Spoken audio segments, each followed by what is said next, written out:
Are you saving the best for last? Okay, no. I'm still coming to greet you, don't worry.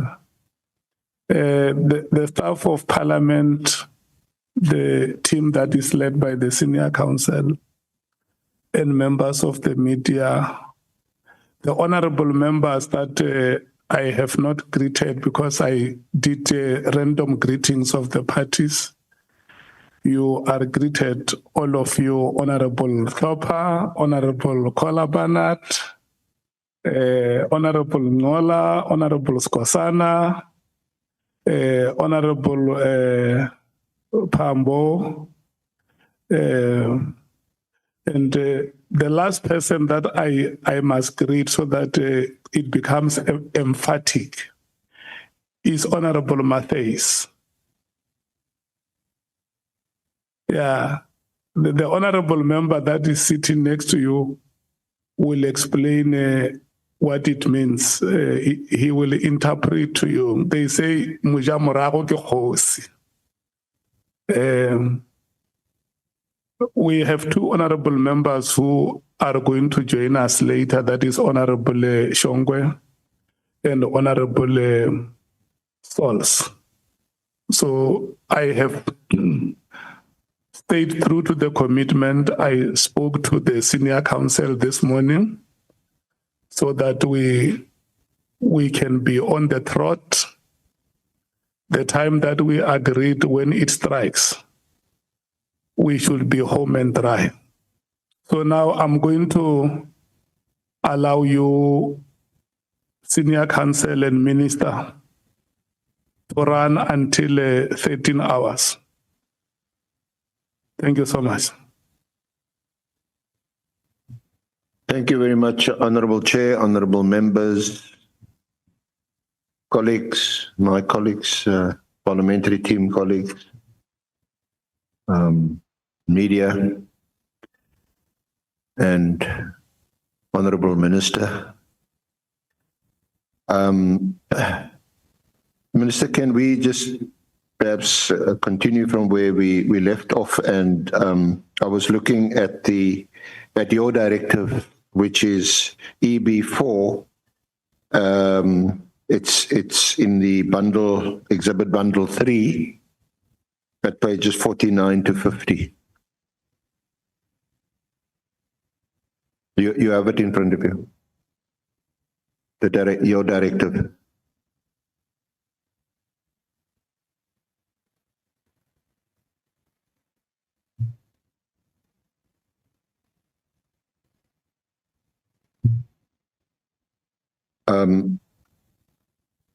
Do you accept that the two reasons that you provided in the directive is at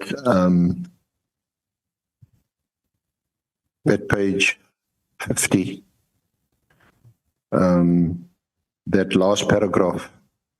You say, my observation in this regard, as indicated above, is that the further existence of the team is no longer required, nor is it adding any value to policing in South Africa.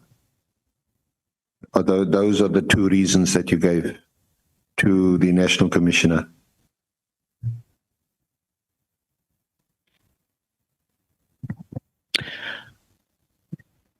Look, there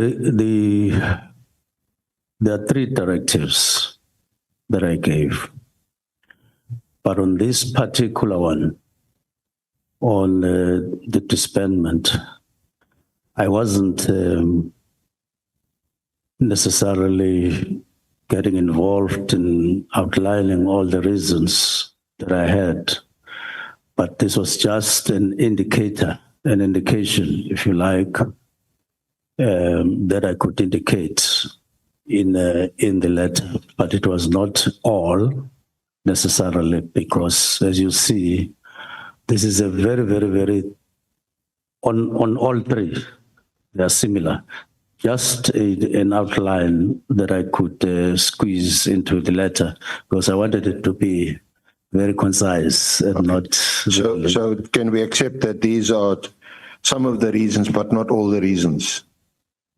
Yes, particularly... And then perhaps to assist you, the other one would have been the one you contend was discussed in the November meeting on the organizational structure. That's why That was also, so that's not here. and the budgetary issues, and the concerns that were raised by the people that I said to you and your team that they need to be afforded an opportunity. So there's to address the Arab comment. So there's a whole range of issues here, but what I wrote there was merely a high-level summary of what I had as a concern, but the actual reasons, I outlined them yesterday. And for your benefit again, I started off with. I wanted to summarize that for you, Minister. Please understand we do have a time constraint. This is our second day, and obviously you're entitled, and that's the So as long as space we gave you yesterday. You spent a lot of time on outlining your reasons. as long as we agree that there's a whole range of issues, but I couldn't squeeze all of them there. I was just addressing to what is here and what you wrote, and what may have been in your mind at the time when you sent the directive. You explained yesterday to the Honourable Committee these other reasons. They've heard you. They will no doubt ask you questions on them. So that is part of the record. Just to summarize, you spoke about budgetary constraints, you spoke about the Haas, you spoke about Mashale, you spoke about Fort Hare, you spoke about Fadil Adams, and then on page 64 of your statement, paragraph 140, you also spoke about some other complaints, which you, perhaps to be fair, you either won't or can't disclose. They may have been conveyed to you in confidence or privately.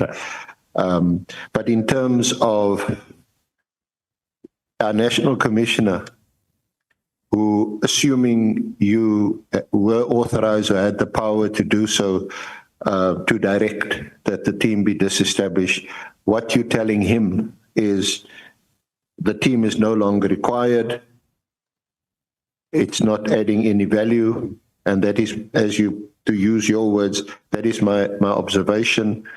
And then there would have been the other communication of in the one and the other meeting we don't have a minute of, the 24th of November. Yes, and I want to remind you of the new organogram that I spoke about at length from 2019, based on the study. Not just the organogram that has just been signed now, but that was agreed. The 2019 one. Yes, proceeding up to the new one that the organogram that we built on the studies that had been done in the department before that. Yeah.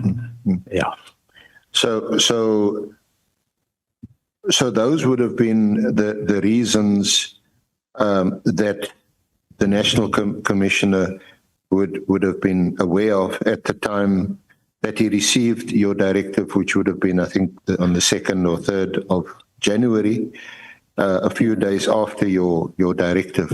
But he wouldn't have been aware of some of the other reasons that you mentioned yesterday. Would that be fair to say that? No, I wouldn't have been aware of. No, he wouldn't have been aware of these other reasons. Like which one? Sorry? Like which one? No, let me put to you what he would have been aware of from what is in this directive, and the discussion you say that took place in November of 2024, which is before the directive, about the status of the unit and where it fits into the picture. And we discussed that. We said, well, it wasn't an express item on the agenda where the PKTT was discussed, but you said it was mentioned. He mentioned it. So he's aware of that. But some of the other reasons, like the budgetary constraints, Daas, Mashale, Fort Hare, Fadil Adams, further complaints, you wouldn't have shared those with him. With You wouldn't have shared these reasons with the National Commissioner before the 31st of December 2024. no, Dehas and Mashala, they wrote these things, the bulk of them last year. And I did have a discussion with the National Commissioner about them, and I think they wrote letters to the Portfolio Committee last year already. And remember that I also said about Mashale, I even referred some matters, her profile to the IGI to say, I keep on getting correspondence from this lady shortly after I got appointed. So I was aware, and National Commissioner did say, oh, now this lady I'm aware about, she has also shared things with me, but she complains, and we look at what she's complaining about and so on. So I was aware of all these things that I was aware, and the department, National Commissioner, would have been aware of all these things. I may not have shared everything but with him, but they were aware of them. That includes my main reason, my argument that we may be dealing with something that is outside the PFMA at the end of the day, as I advanced yesterday. Well, I'll put it to you, and I don't want to debate it any further. The record will speak for itself. That's certainly not the impression we got from the evidence of the National Commissioner. No, it's... He said the sum total of his evidence on the directive is that this came as a huge surprise to him. It was never discussed with him. The last time he saw you and you saw him was at, I think it was a parade on the 28th of December, or 28th of December. Sorry, it was apparently, I'm corrected, a funeral. On the 28th of December, you were there. I think it was in KZN, Kunazi was also there. And this, it would seem, would have been a perfect opportunity for you to say to them, although it's obviously not appropriate perhaps at a funeral, but to go aside afterwards or whenever to say, gentlemen, I've been grappling with this thing. I've received all these complaints. I've received these letters from Dehas and Mashale. I mentioned it to you in the November meeting, and I am now quite convinced that this team should be disestablished. Now, that was National Commissioner's evidence. I'm here to give my evidence. Yeah, sure. And that is not what I'm saying. I am saying after the 28th, I got more time when I got home to complete what I was developing. In those 2 or 3 days after resting and not going up and down, and I started summarizing in my head and getting to think what I would settle with finally, which then gave rise to me writing that letter on the 31st. I may have on the 28th or before, and you don't normally go to a funeral and then pull people aside. That's unnatural. It can happen only on post-thinking. That you could have pulled people aside, but natural in the flow of things, it doesn't flow like that. But I'm saying there were a number of things that were in my head for quite some time after our meeting on the 21st with deputy ministers, how to approach, how to package, how to engage the National Commissioner. So I had not completed my thinking by that time until I settled down and thought carefully about what I wanted to do. Well, even more so, Minister, with respect, I mean, you could have at least mentioned to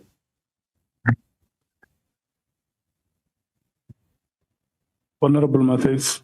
Thank you. Just on a question of clarity, Minister, did you say you engaged the deputy ministers, both of them, during that time, or did I mishear you? You said there was 2 days. I heard you say something about deputy ministers. Can I just get clarity, please? Thank you. Yeah, I'm speaking about a day when I convened a meeting with the two deputy ministers to discuss what we had been receiving since we got appointed, in what form and what we had done about some of the things that we received, and so on. We had a discussion, and the resolution there said, go and engage the National Commissioner. But we didn't discuss the format and the details. So it was left to me to think what I would engage him on and how and all of that. And this is what I say. I ended up with the letter of the 31st. As I was about to say, Minister, even more so on the 28th, it may not have been an appropriate moment to discuss the demise of the PATT when you just buried one of your soldiers. Senior Counsel, there is a hand of Honorable Nomvalo behind. Thank you very much, Chair. Chair, I just want to have a clear understanding of the response that has been given by the Minister to the question about the reasons. Is the Minister saying the Commissioner was aware that part of the reasons that led to the disbandments is what was written by Mary Diaz? Or he says the Commissioner was aware that Mary Diaz had written something like that, but he was not aware that that which she wrote was not part of the reasons that led to the disbandment. Because knowing that Mary Diaz had a perspective, and that her perspective is constituted the reasons for the disbandment are two different things. So I just need a clear distinction on that. What response is he giving to the council? Was he aware of the perspective, or he was aware that the perspective of Mary Diaz formed part of the reasons for the disbandment? What was the response? I just need clarity on that. Minister. Thank you very much. I am saying when I settled down in those 2 or 3 days, I brought back everything that I had come across since I had been appointed. What do I do with these things? Because I had to weigh them and say, what do I do with them in order? Remember, at the top of my mind is the imperatives of the 7th administration. It is the safety of the people. It is the concerns that I raised with the National Commissioner, Deputy National Commissioners, and Provincial Commissioners in November, when we met them at Give a Screw On, saying, I'm being haunted by murders, the high rate of murders, the proliferation of firearms in communities and the havoc that these firearms are causing, and the drugs that these things are causing. So I kept on thinking about these matters very, very hard and very, very to the best of my ability in terms of thinking. And I then say, settle down.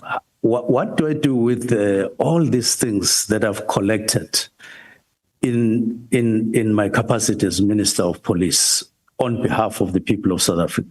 I then Mary Diaz's letters and concerns, Mashale's letters and concerns and everything, the budget, how we are using the budget, and possible alternatives of using the budget. The work within SAPS that started way before I arrived and what could have been done and so on.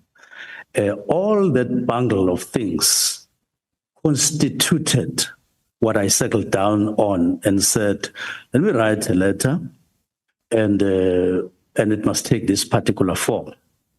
And I did indicate yesterday that one of the things that came into my mind was to say, when the year starts, how do we start in a manner that brings about vibrancy along the lines that constitute expectations of the people on us, in a way that will cause us and force us to, engage. And this thing is about change. How do you go about changing some of the narratives that should change within SAPS in favor of the people of South Africa, consolidating their safety? That is the matter. That was not just anything that Meridas wrote, but how do I bring all those things as a collective so that they are put in a manner that constitute my reasons when we met. So this is just a high-level summary on the two issues, but the breakdown of those matters is what I have submitted here.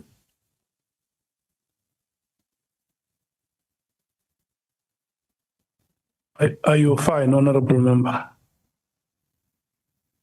Not really, Chair, but I think as it continues, maybe I'll be fine. Okay. But I'm not fine. Just carry the question on your shoulder. And at the right time, you can offload it. Senior Counsel, you may proceed.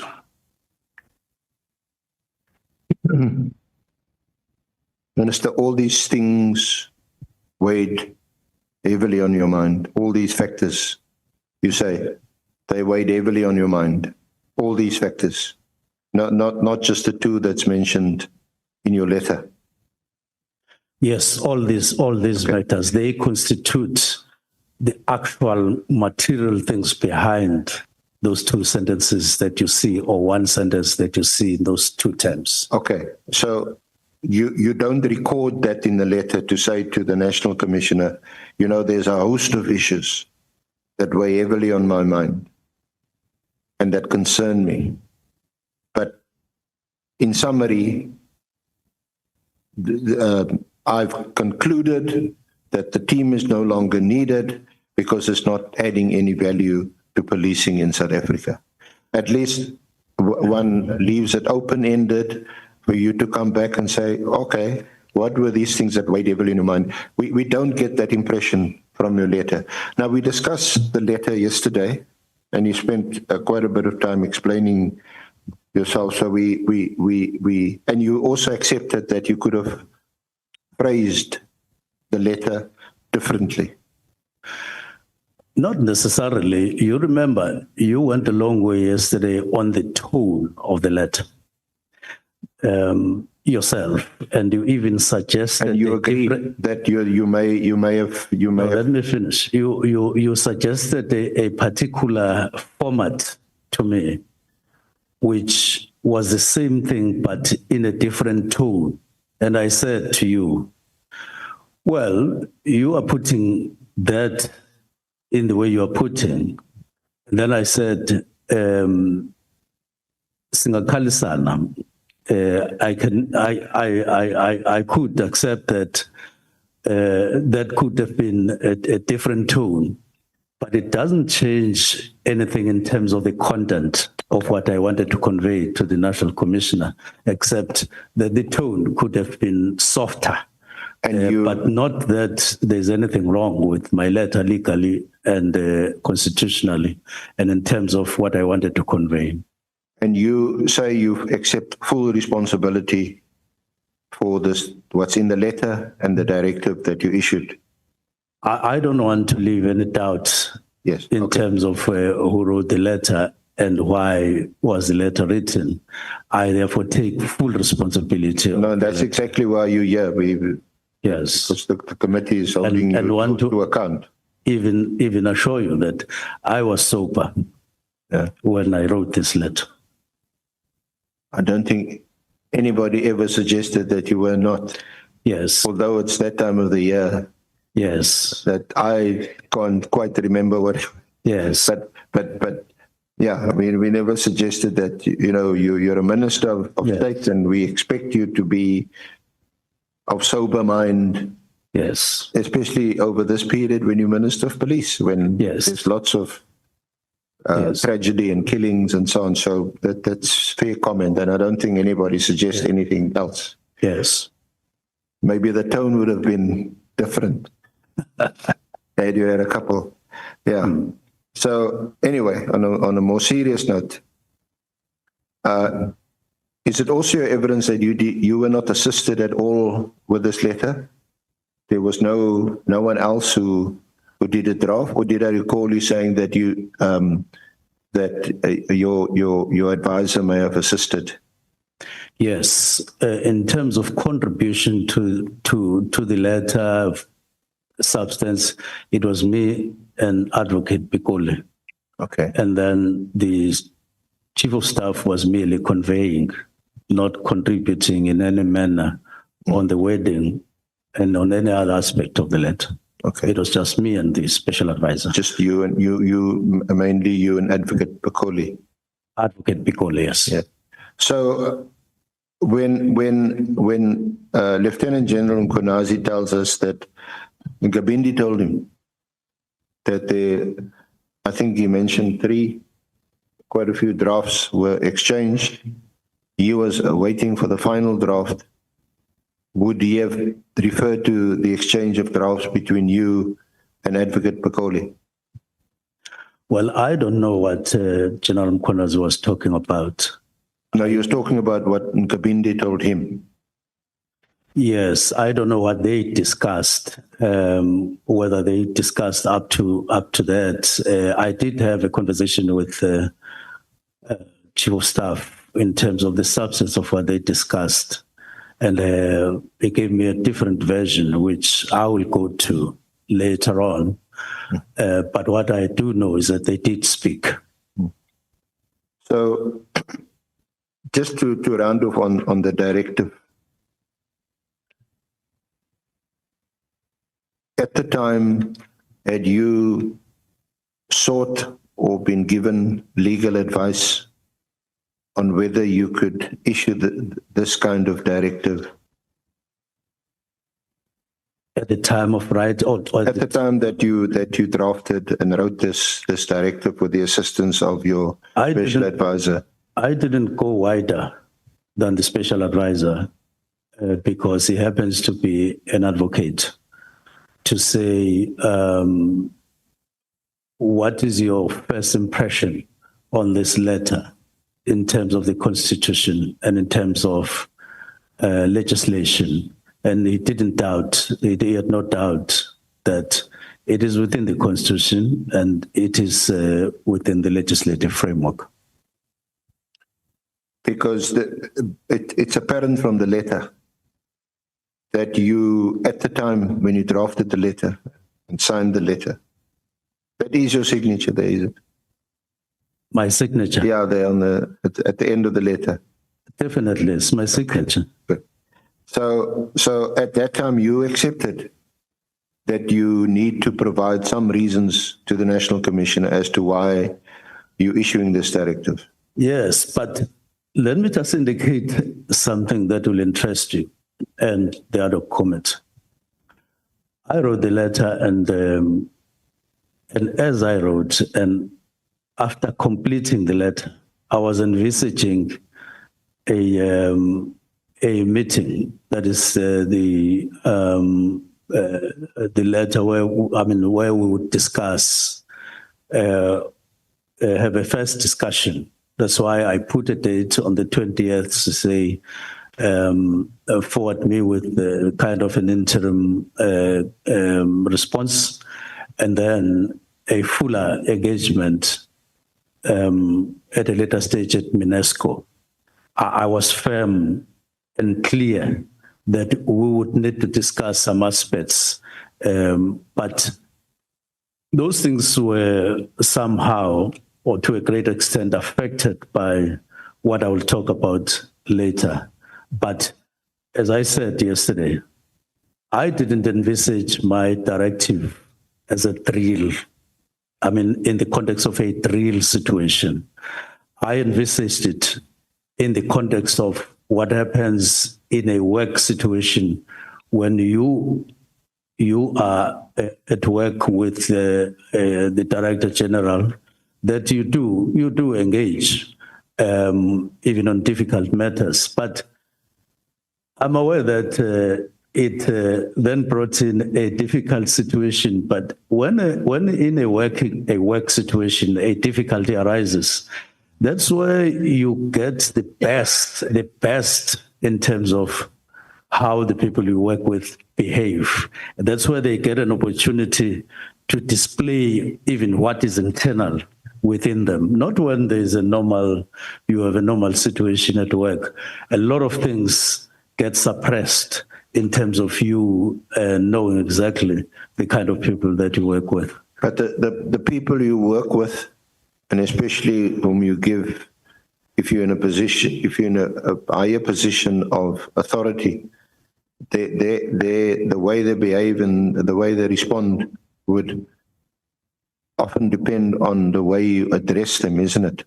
And the tone of any letter or instruction or directive, the way it's written.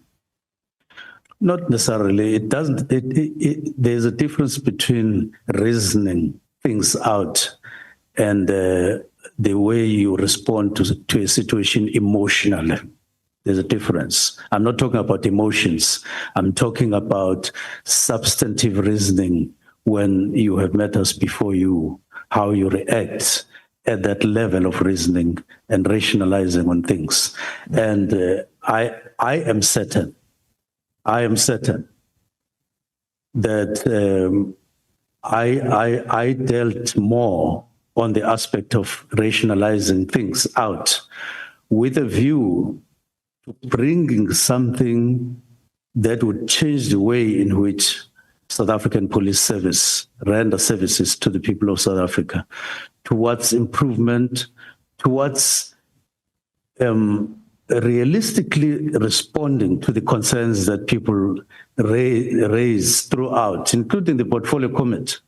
Beyond saying we have noted your concerns, we are noting your concerns, but we end up not doing, in essence, not doing anything that would change their concerns. And I'm lighthearted when it comes to what people have to say to you in terms of their expectations as a minister at a national level. They have huge expectations. And I'm saying this in a situation where perceptions are very, very, very strong outside that we're not doing enough for their safety in South Africa. So you are on the spotlight.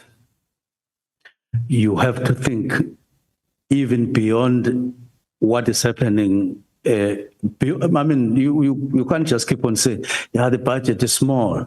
Yeah, the number of police has been reduced. We should be having 200. Those reasons are fine. You can advance them ordinarily when you talk because they are true.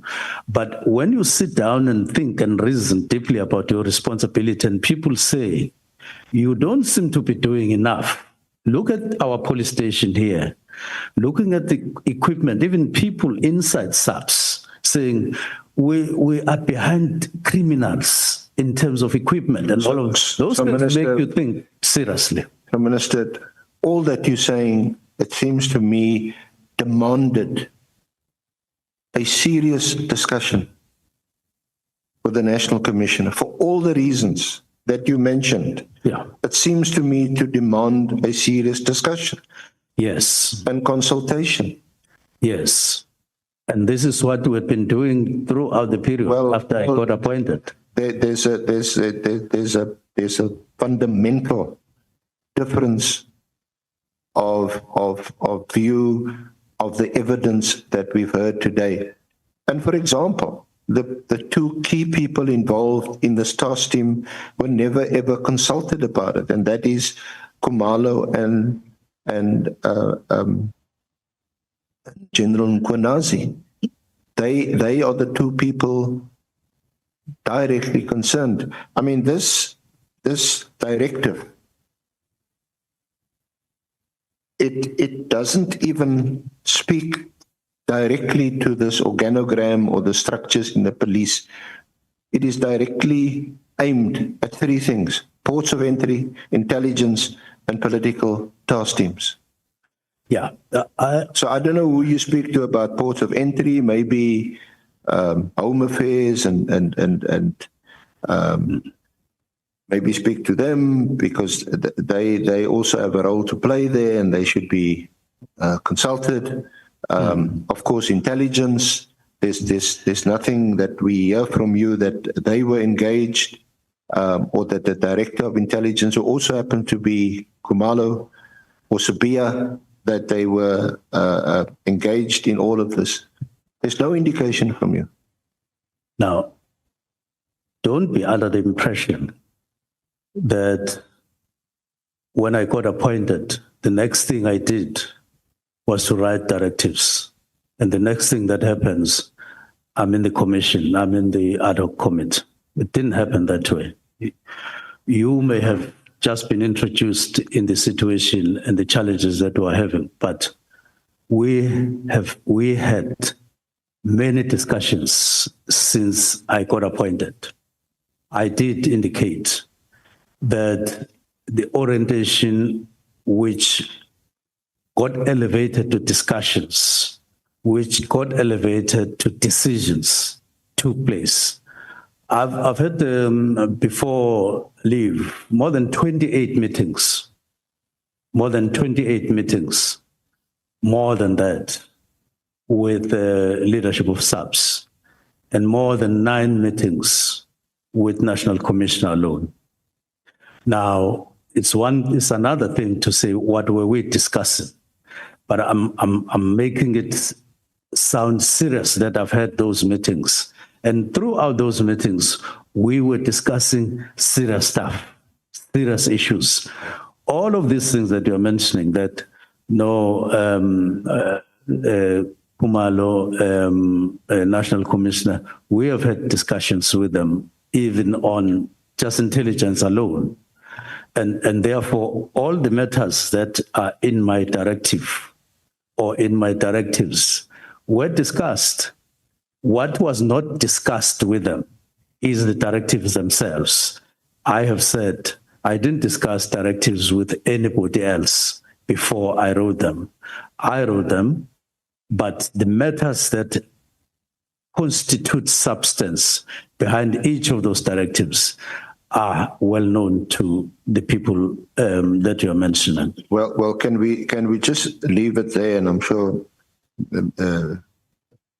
honourable members of the committee will ask you more on this, but there's just a fundamental disagreement that you at any stage discussed specifically the political task team and your thoughts about it before the directive was issued on the 31st of December 2024. I have indicated very patiently that I could not discuss these directives with anyone for reasons that I've advanced. One of them, I've indicated that some of the people that are involved here were people who raised fundamental concerns with their safety. And I had to think, how do I, on one hand, bring them on board, and on the other hand, process their situation, which was convincing to me, was a fundamental issue to me. How do I combine the two? That's why I said at the beginning of the year, there was some thoughts about an inquiry, ministerial inquiry, because I couldn't ignore those things that they discussed. So I have made quite a serious attempt to convince you that I was in no position to discuss the actual directives with anyone before I wrote them, nor did I have the opportunity because I was working and then I had only 2 or 3 days. And that when I did so, there was nothing constitutionally wrong. There was nothing legislatively wrong, and I checked that. But I do want to say to evidence leader, Senior Counsel, National Political Killings Task Team is not all about policing in South Africa. It's not everything about policing in South Africa. There is a lot outside there. In fact, everything outside is, I don't have an English word. It's just part. Remember, this is not even a unit. It's a team. How much importance do you can't say it's a national priority? Work done by a team, important as it was, and having contributed as they did, but it can't be made a national priority on policing in South Africa amid the challenges that we have. Now, Minister, your lawyers responded to a request for information that we put to you, and there was a response on the 1st of October.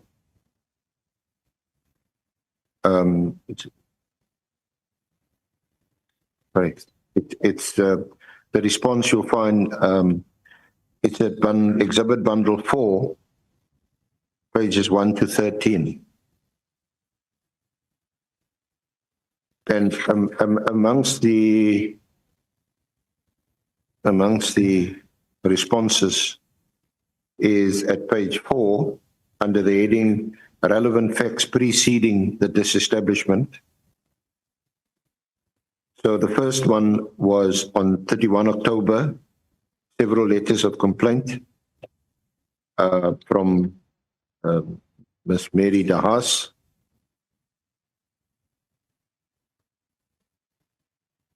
On the 6th, there was again an official complaint that she registered with the Portfolio Committee on Police.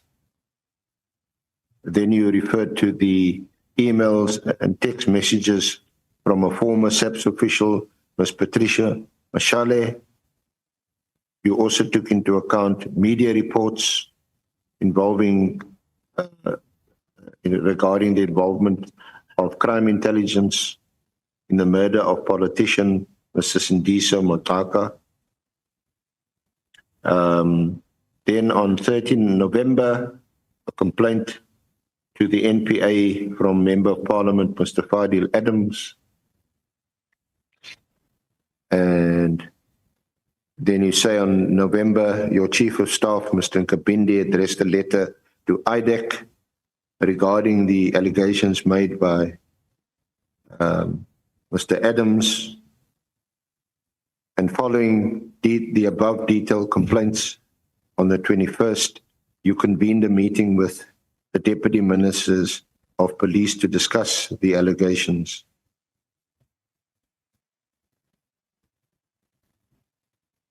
Then further on, you also mentioned on 22 November, you convened a meeting attended by the Deputy Ministers, the National Commissioner, Deputy National Commissioners, and all the provincial. Although you do indicate here, the purpose of the meeting was to discuss the Ministry's deep concern on, namely, the murder rate, escalation of firearms, including illegal firearms, drugs, and GBV plus F, gender-based violence. There's no mention here of you discussing the political killing task team, and then you go on to mention budgetary complaints and the work study. So many of these things mentioned in this information note from your lawyers incorporate some of the reasons that you discussed yesterday.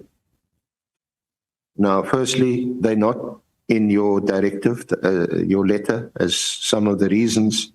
And also, there's nothing in here which tells us that you had consulted or specifically spoken about this to either the National Commissioner or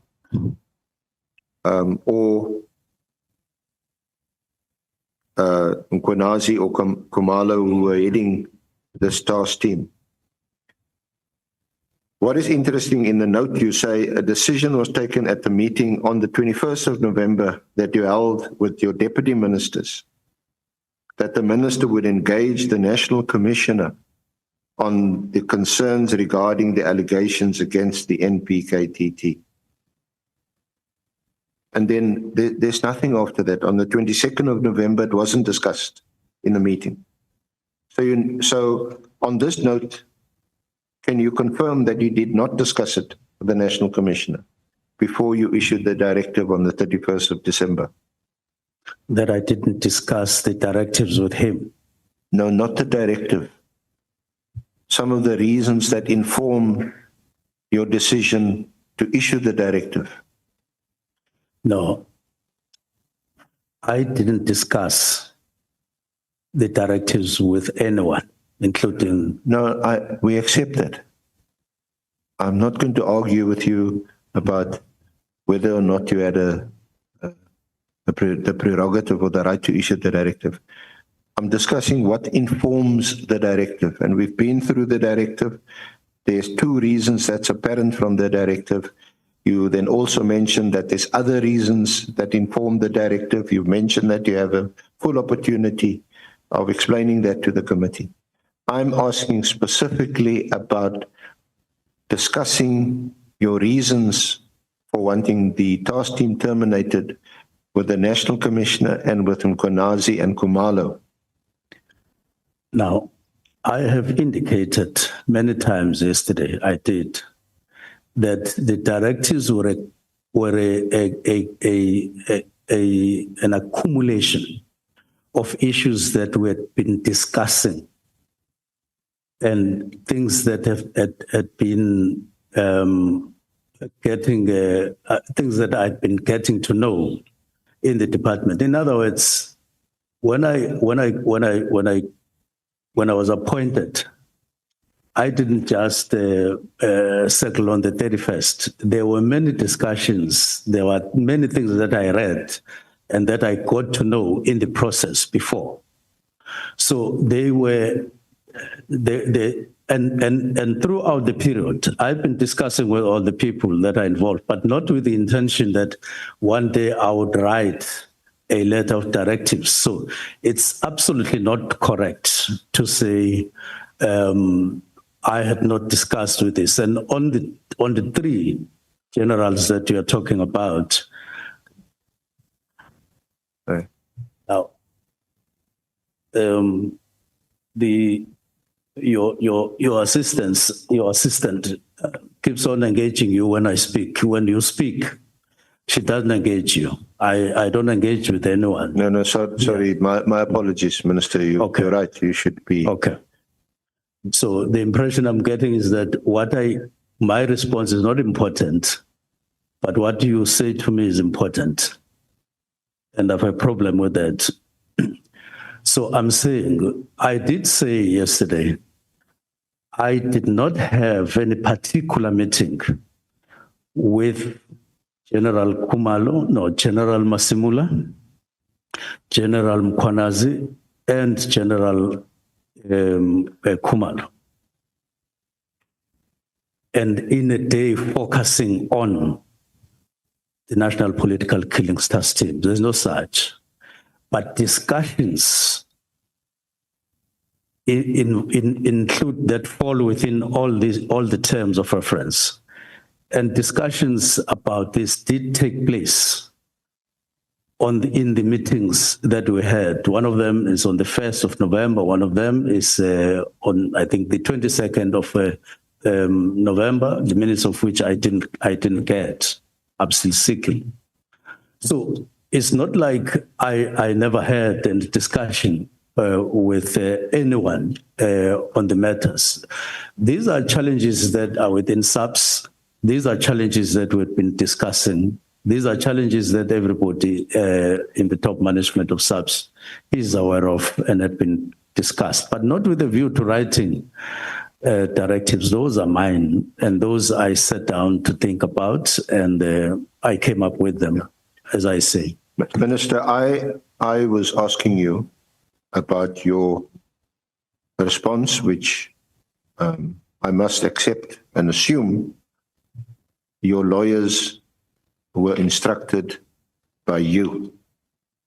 And in your response to us on the 1st of October, Yes. there is no mention, despite the fact that you held a meeting with your deputy ministers to discuss the allegations and other issues in the South African police. Yes. Despite the fact that there was a decision taken, according to this note, at that meeting, that Yes. the minister would engage the National Commissioner on the concerns regarding the allegations. Despite the fact that your lawyers write on the 22nd of November that there was a meeting Yes. between the ministry, the National Commissioner, and all the senior police, you never discussed the task team. This is is this note wrong? Is there a mistake?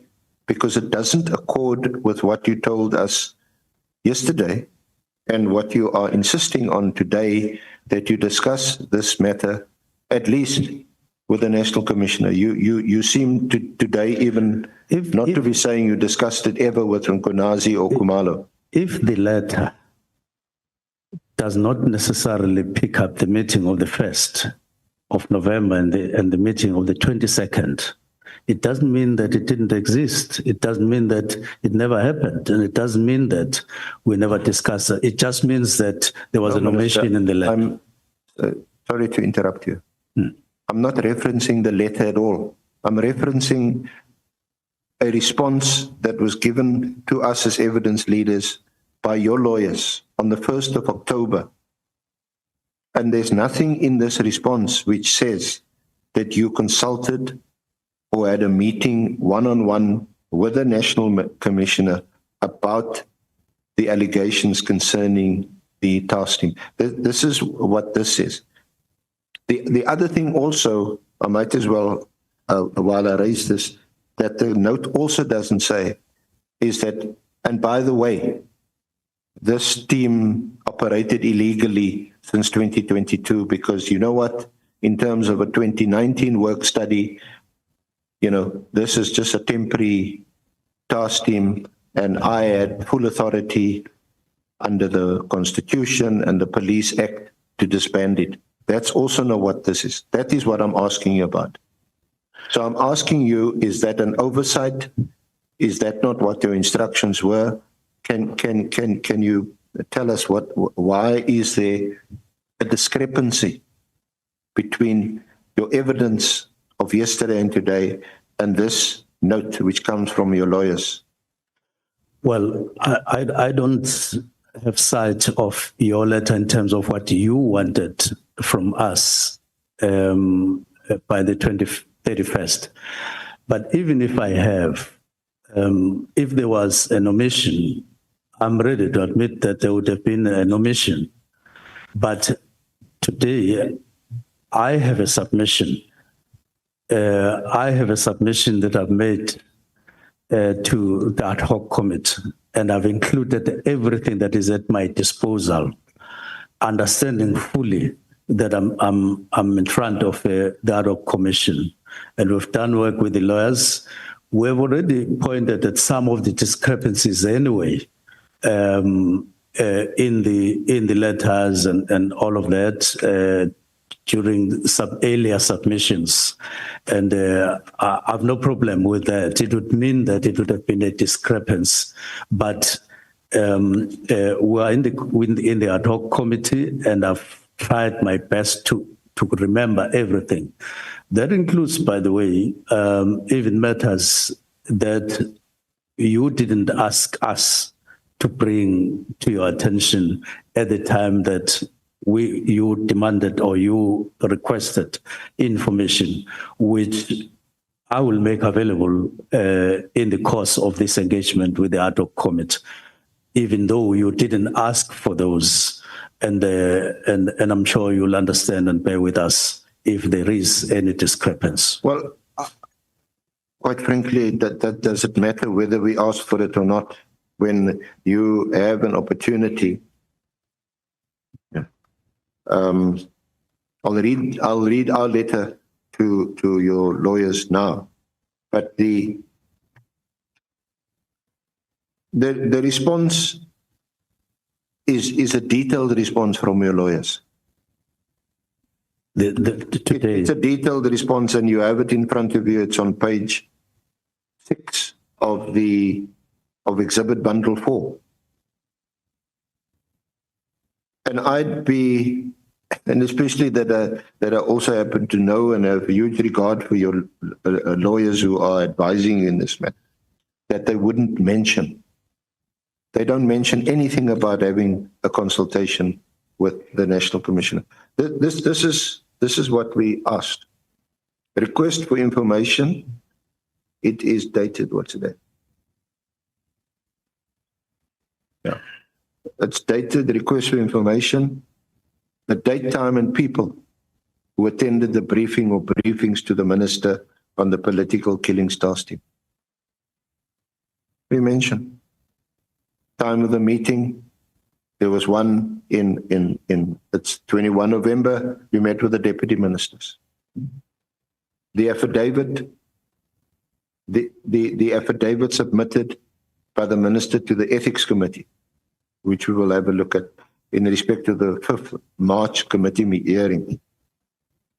The evidence leaders first requested this information on 12 September 2025. Request for written responses. What, in the minister's understanding, is the constitutional role of the Minister of Police as against the National Commission, which has been explained. A chronology and summary of the complaints received in respect of the PKTT and, where possible, documentary evidence of such complaint. You've got the Haas, you've got Mashale, you've got Adams, all those things. Were these complaints directed to the relevant persons, and were they given an opportunity to respond or address the complaints? If so, who are the persons to whom the complaints were directed? We talk about Nkabindi's letter to IDEC and the referral of the complaint. Did General Nkonazi make an attempt to contact you after the directive that you issued on 31 December 2024? So those are the questions that we asked, and these are the responses. And what is missing from this response is any meeting or engagement with either the National Commissioner or Nkonazi or Khumalo about the political killings task team and your concerns about it, which has by now already been informed by Dahas, Mashale. You had a meeting with your deputies on the 21st of November. You talk about a decision, not even a suggestion. A decision was taken by you and your deputy ministers that you would engage the National Commission. And you didn't. Or are you saying you did, but it's now missing from this response from your lawyers? now, I want to repeat in my response that if I didn't include, or we didn't include in our response to you any issue, for instance, about the decision that we took or the resolution that we took, it does not mean that we did not resolve, as I say in this submission to the ad hoc committee. We did resolve in the manner that I'm saying in my affidavit today. If it was omitted there, it means there was an oversight. That's number one.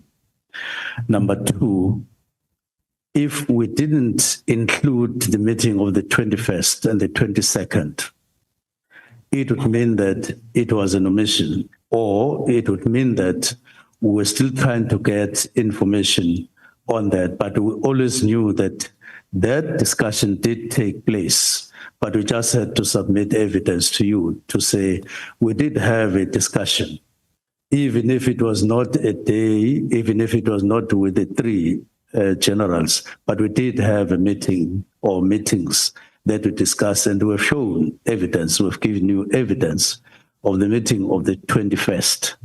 And we say there was another meeting. We may not necessarily have access to that in terms of documents, but it did take place, and it is true that it did take place. Now, we may not have indicated everything in our response at the time, but we acknowledge that we have tried by all means to make an effort to bring everything we are aware of to my statement, not just to that response at that time, to the statement to the ad hoc committee, which we have tried to make as inclusive as possible of everything to the best of our ability. And I think that that would be my statement, that there may be an omission of one kind or the other, but it doesn't mean that what we are bringing today should be disregarded in any way. Okay. So this is not quite a court case, so I'm not going to engage you any further. I've put to you from our side what our understanding is from the evidence that's been led so far. You've given your version. I'm just going to leave it there. Okay. Now, on the again, your engagement on the first, this was what is called a follow-up meeting, and I'm referring, sorry, Honourable Chair, Honourable Members, Exhibit Bundle 4, the Minister's follow-up meeting on HRM matters on the 1st of November, including the organizational structure, and the reference is at page 164 and following. And at that meeting, so again, firstly, this is not a focused meeting on the political killings task team. We accept that. This is perhaps a meeting where does the PKTT fit into the organizational structure? It is not about what have you been doing since your establishment? Has it been a success or not? Is it time to terminate it or not? This is just where it falls in. And this is then what you are recorded as saying, and it's on page 3 of 15 at the bottom. The Minister indicated that there must be reconsideration and review of certain capabilities such as the political killings task team, which are primarily about addressing serious crimes. He stated that SAPS should guard against creating structures or units based on specific category, which whilst these duplicate existing capabilities. Ministers directed that the presentation should have a narrative to the relationship between provincial commissioners and deputy national commissioners, and must explain their roles and their constitutional, legislative, imperative or composition. Then at the bottom of that page, General Masemola indicated that the matter of provincial commissioners was resolved some time ago, and that there's a dotted line to the deputy national commissioners. And then later on he says, he gave an example, he further explained the very last sentence on page 3. He further explained that a political killing capability that is in place in the form of a task team and not a fixed unit or establishment. So that minister appears to be the sum total of what was mentioned at the meeting and what was discussed. And then further to that, yesterday, you took us through this document on page 178, which is the organizational structure, which is this document that you took us through yesterday, that was also on the board. And it appears from this document that the political task team is not, it doesn't feature. It features under another category, murder and robbery and so on. So I think we need to round off on this point now. About you, we say not engaging, let alone consulting the National Commissioner and or Lieutenant General Kumalo, Lieutenant General Kwanazi on the political killings task team. Not at all. Or are you just maintaining that you did? No, do you want me to respond now? Yes, just so that we can round off this topic.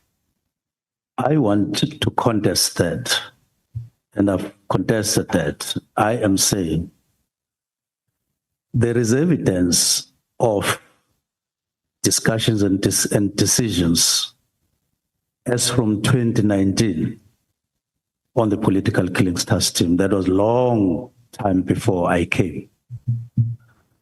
It took the form of a new organogram with specialized units in subs, which were meant to focus on specific issues regarding crime, fighting crime in South Africa that was in the offing at that time in the country, and a structure which was a change in terms of subs, was designed and it was put there following a study. It took some time before that study was completed or even that structure could then be implemented. But at some point, and in the process, there were then extensions on the work of the political killings task team.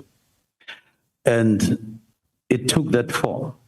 But there was already a view, a very strong view, that the political task team, National Political Killings Task Team, is a temporal structure. It's not a permanent feature in the constitution, in the organogram. Even at that time, as early as that time, 2019, a year after, the political killings task team was there, and long before I came. And then the structure was there. And then last year, we start discussing the organogram. And we pull up everything, all the things that I'm talking about. And we come up with the organizational structure. And this organizational structure bear features of what had been discussed in the work study from 2019 to a great extent. I even said, take note of the fact that the new structure that has been signed, which we started last year, has ORS. Take note of that. Separated now from VISPOL, and that's a new development. But they did say it was at one point there, but they did away with it. And I said, take note of the fact that we have removed the police inspectorate in the new organogram. And take note that there is political killings task team as a sub-unit in the new organogram, just like it had been recognized during the work study that you must have units now in a coordinated way.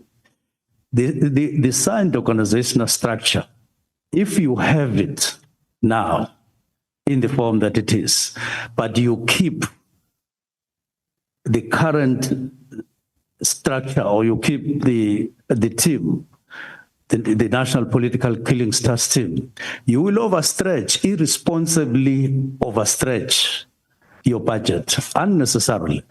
That's one. You will duplicate functions within the organogram.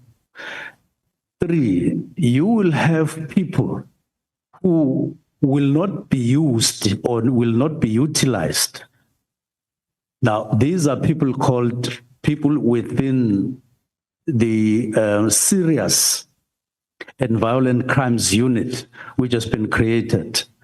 And it will have an impression, it will also overlap to organized crime unit, which is there, but you still keep one other temporal structure outside the organogram, which is approved and which is budgeted for. And my argument is that it will not be responsible. It will not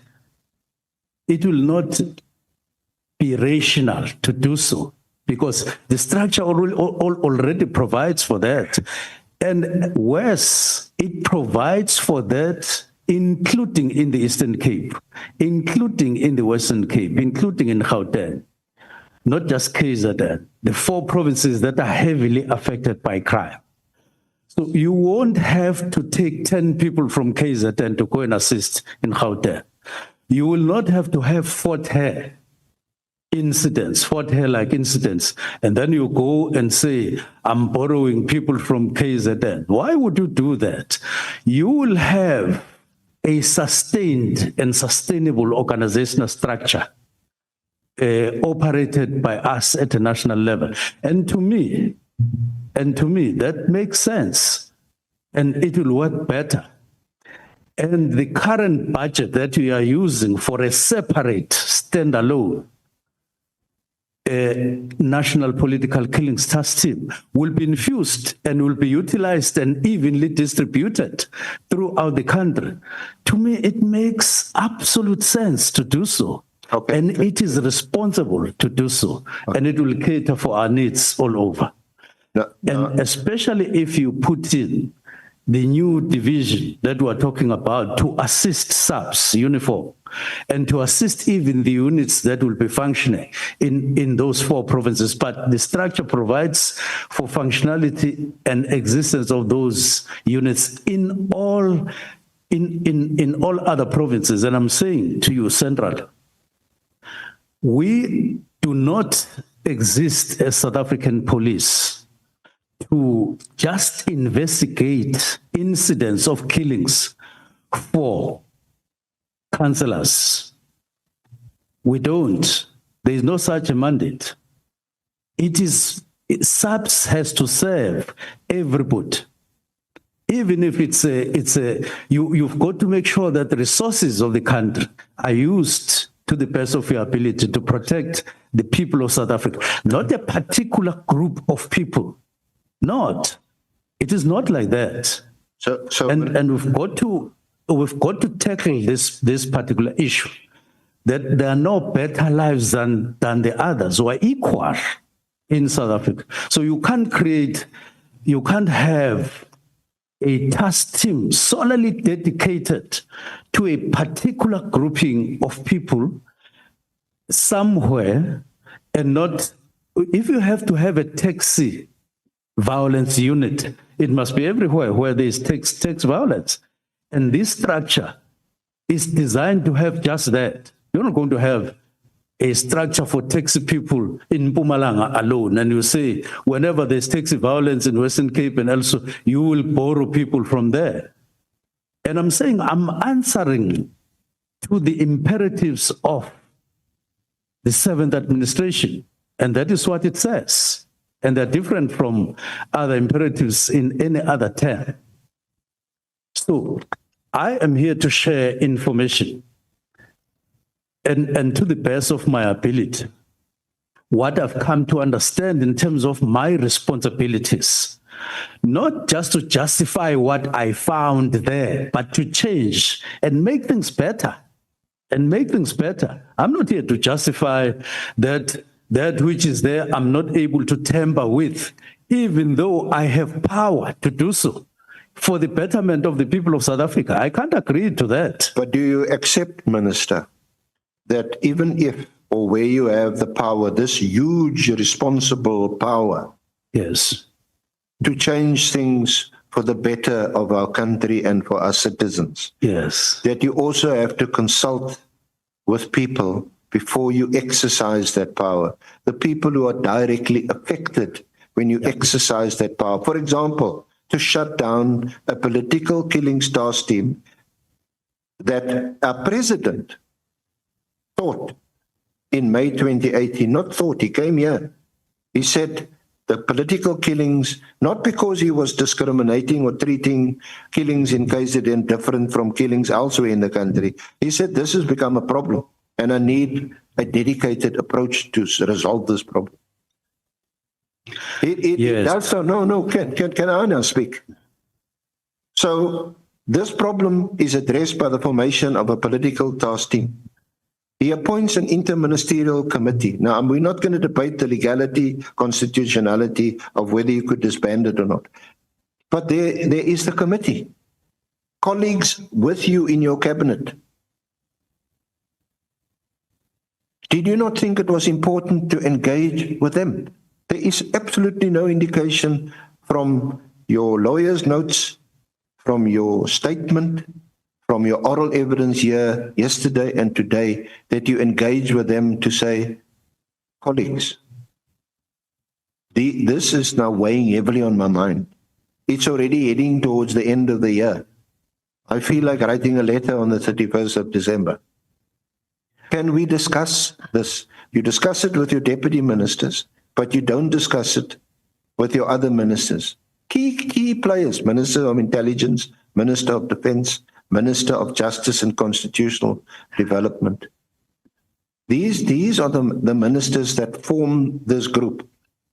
So even if it's a political structure, and even if the task team, according to you, were acting under its direction and it was a political issue, even more reason why you should have consulted with them and engaged with them. Why didn't you? Now, I just a question first. Are you suggesting that we must ignore the meeting of the 1st and the meeting of the 22nd and remove it from my evidence, that it doesn't exist, even though I say it does exist? I'm not going to remove anything. Okay. Whatever you have said here yesterday, whatever is on paper is part of our record and it will be taken into account when an evaluation is made by me, by other honorable members of this committee. They, of course, have minds of their own. They're going to evaluate the evidence. I'm asking you a specific question, and I've directed you to the fact that there was this committee, this interministerial committee, and there's no indication from you on your evidence, not discarding anything else, that you had not engaged with your colleagues. I am happy, Cedar Council, that you recognize the meeting of the 1st of November. I am happy, Senior Council, that you recognize the meeting of the 22nd where these matters were raised. But in answer to you, there was no dedicated day. There was no dedicated meeting to discuss the National Political Killings Task Team before I wrote the letter of directives. But I am putting it that the directive does indicate the need for a meeting on the 20th of January, that is after, to discuss in the form of a report. I am saying there was also an indication for the need to discuss in the UNESCO later in January. So those matters were recognized, and I'm saying this is a political task team in subs, and don't equate it to policing, overall policing in South Africa, to make me feel guilty that I didn't consult on the team specifically in the day, in a dedicated manner in a day. Don't make me feel guilty, because I'm not guilty for that. There are many other things that I needed to do and that I would do that would involve everybody and so on.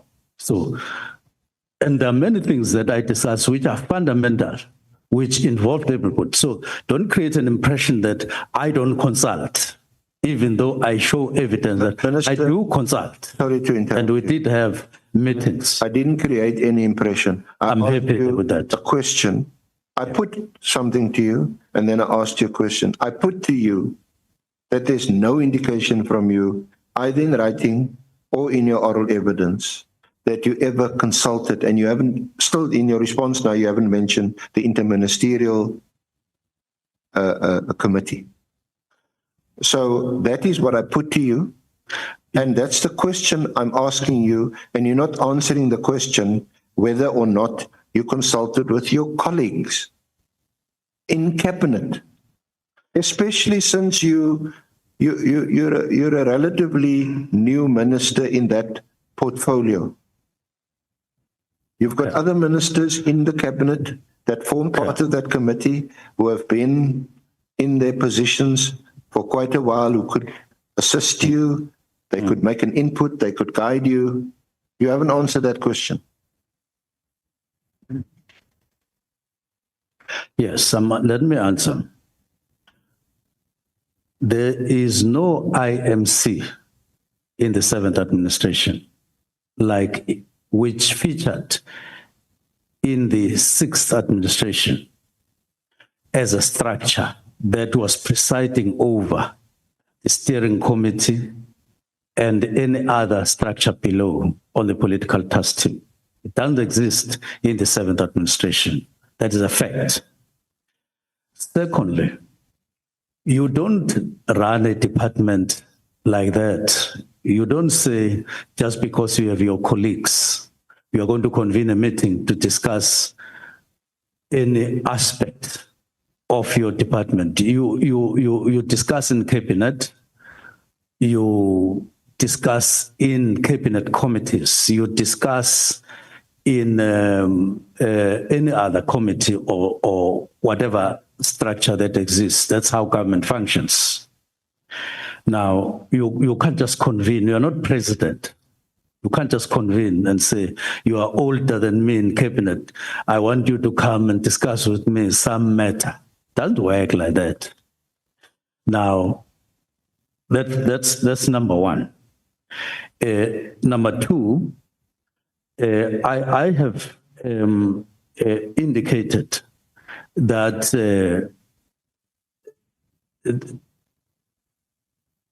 I didn't breach any law.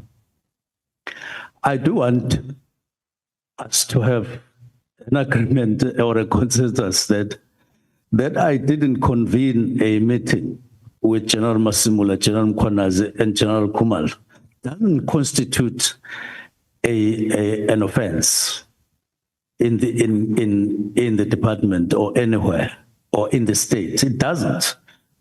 That's why I talk about don't impose a feeling of guilt just because I didn't have a meeting with them.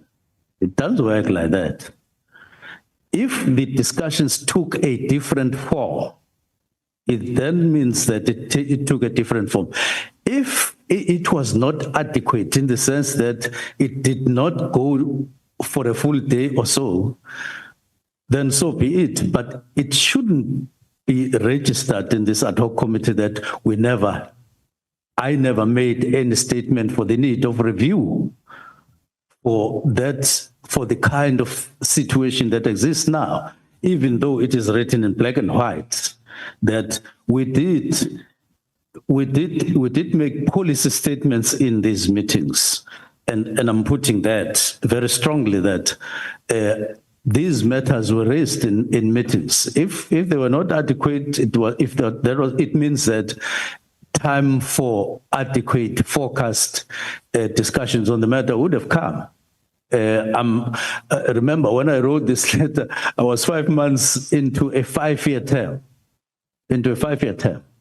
But it wasn't necessary. And I'm still saying, I stand by my letter, and it was legitimate and it was proper that I raised this matter, because by then I had felt that we may even be breaching PFMA. And I needed to be able to be ready to say, when the year comes, I must be able to say, when I realized that there is that possibility, I didn't just keep quiet, even though we may be breaching the law. And that is important to me. That's important to me. So I consulted not on the disbandment, but on the need to review in whatever, but there were matters, as I say, that precipitated the writing of the letter of the 21st. But I did say, even though I decided on the 31st to do it, there were matters that couldn't allow me to consult on the basis of the risk that I explained yesterday. Because if I said this is one of the factors that are making me reach this decision, I couldn't discuss that at that time with her. I needed a particular platform, and this platform is one of those, and the platform in the commission is one of those appropriately created platforms where we can then discuss these matters which concern other people who are affected by matters in the political killings trust team. And I'm happy with the two platforms that they offer us a full spectrum. So I'm saying, don't reach any conclusion on the matter because you haven't heard it all until everything that has been concluded is there. But I am saying very strongly, even if there was no full day, even if there was no meeting with the three generals that you are talking about, there were policy statements that were made in those two meetings, and they conveyed very clearly what my intentions as minister was.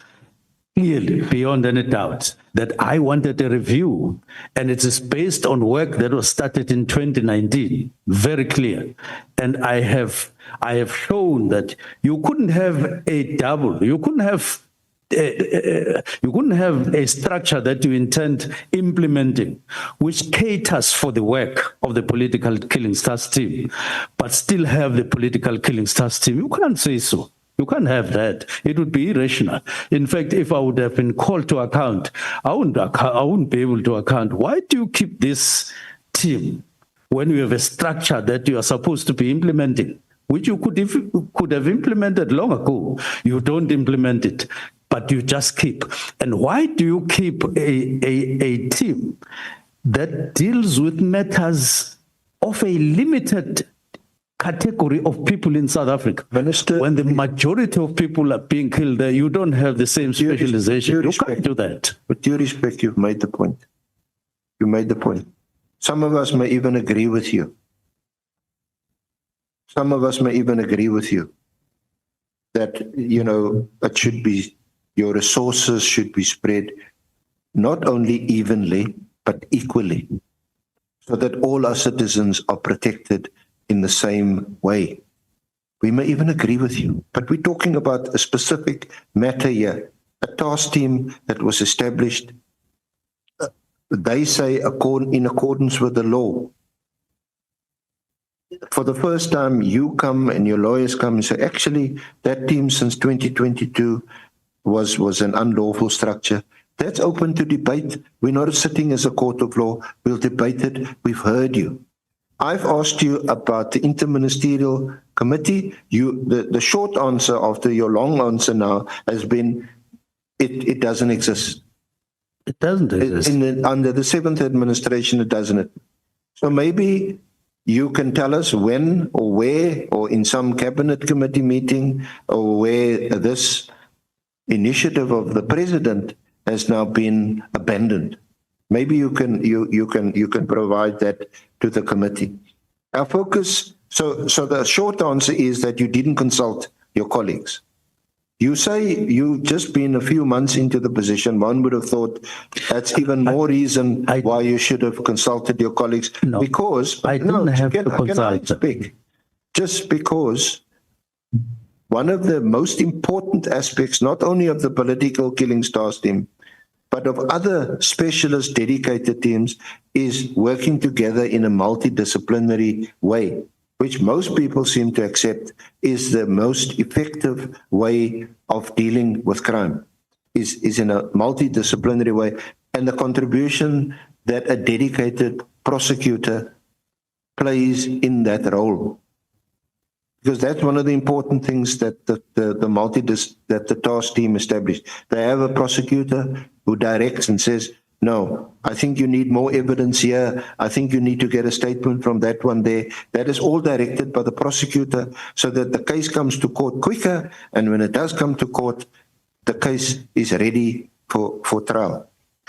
Now, let me move on from that. I think I've got the answer that I asked you for, and the honourable members have heard your response, and if they want to take it further, they'll get the opportunity. Now, is it also your evidence that a number of task teams, and I'm asking you, the foreign vehicle task team, the multi-trio task team, the kidnapping and ransom team, the extortion team, the counterintelligence task team, the anti-gang task team, the cash in transit task team,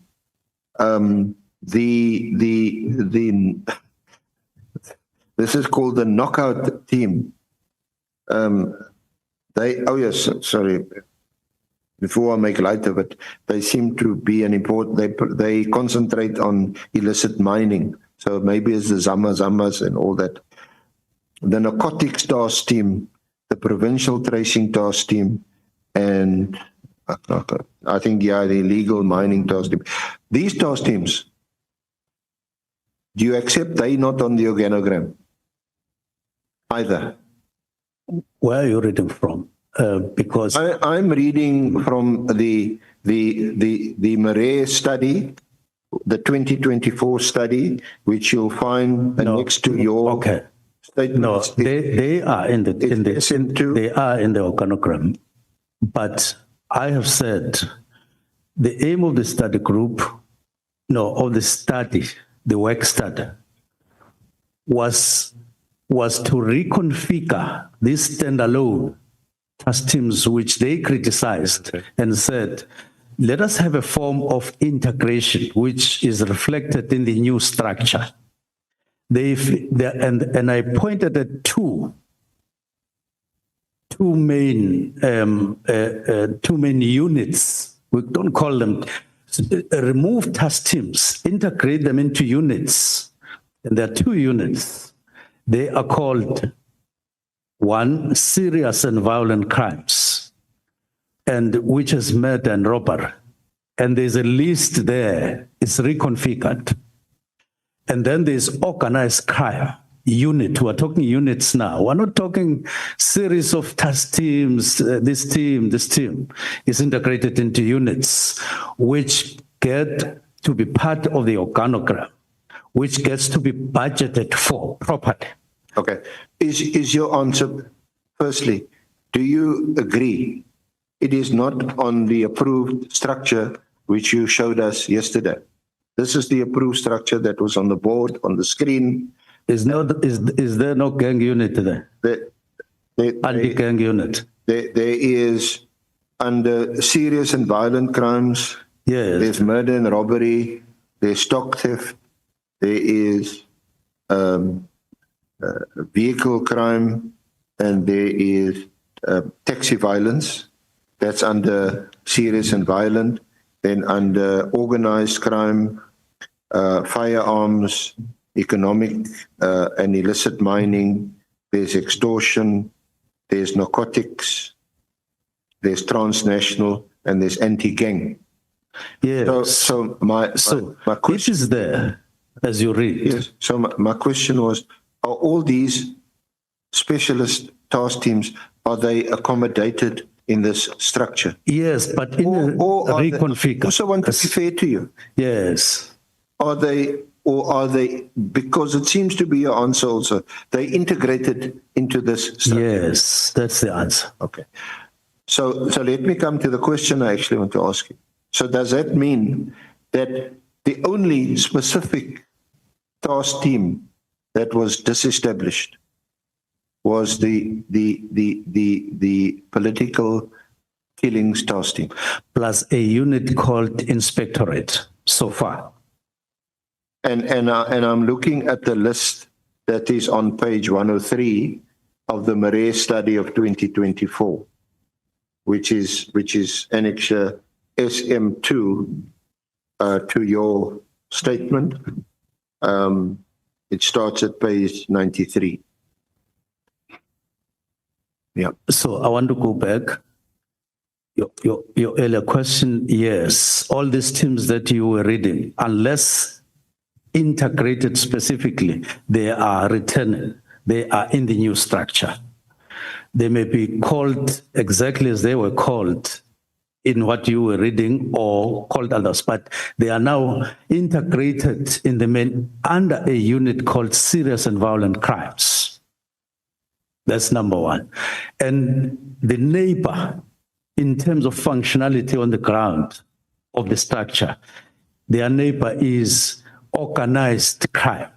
It is there. They work in tandem. But I want to add another feature. You know, there's DPCI, whose main core business is to deal with organized crime in South Africa. So we must guard against overlapping into DPCI. DPCI deals with, I think, 4 and 5 degree crimes. That is serious crimes. And subs deal with first degree, second degree, I think, and third degree, and they share. So there's sharing of responsibilities of organized crime between subs in that form and DPCI, which is a subs component, very important component on organized crime in South Africa. So if you have DPCI, that is the Hawks, dealing and created specifically to deal with serious organized crime, but at higher degrees. And then you have ourselves reconfiguring ourselves in the manner that we have done so, even catering with first and second degree of violent crimes. Why would you have the serious, political killings task team? Why would you have a team? Why would you won't be able to justify it? And also looking at that, it focuses in KZN, and it doesn't focus in one day. We had a meeting, I think, in this room. The honourable member of the portfolio committee of police, Honourable James. For some time we couldn't talk because she raised her voice beyond anything that was alive here, even closing the chair of the portfolio committee. So we had to sit up straight and listen. I didn't treat it as noise. I treated it as a very, very grieving voice, let alone a very grieving voice from a member of parliament. Yeah, no, she directed to me, very passionate, that I'm not doing enough and I need to answer. And this is the way I'm saying I'm answering. And one day she will see that I was serious when I said I'm addressing the matter. It may take time, and those people who are dying in the Cape Flats, they will know one day that we are taking those matters seriously. And we can't do that via the political killings task team. I'm honest with that. We've got to respond in this fashion. And I'm confident that we will respond. We are responding properly once this structure is implemented, okay, supervised by us. So can I move on from there and ask you, put this to you. After the directive was issued, the National Commissioner responded to you on the 22nd, not quite the 20th, which you required him to respond by, the 22nd, And he responded to you, you wanted a report.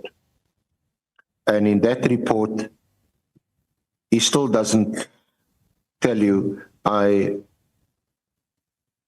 Minister, I hereby acknowledge receipt of your directive of 31 December 2024. I agree with you, I disagree with you. I'm going to close the political task team. He doesn't say that at all. You will remember, I don't think we because of time, we need to go over his response. We've dealt with it in this committee. His evidence is there, what he said. But in essence, what he says is this is going to be not closed down immediately, but it's going to be phased out. To be fair, he doesn't say to you, Minister, I've got a problem with your directive. I don't think you had the power or authority to do so. I dispute it or I challenge you. He deals with it and he says, this is the plan. But he also points out the successes of the team. So that's on the 22nd of January.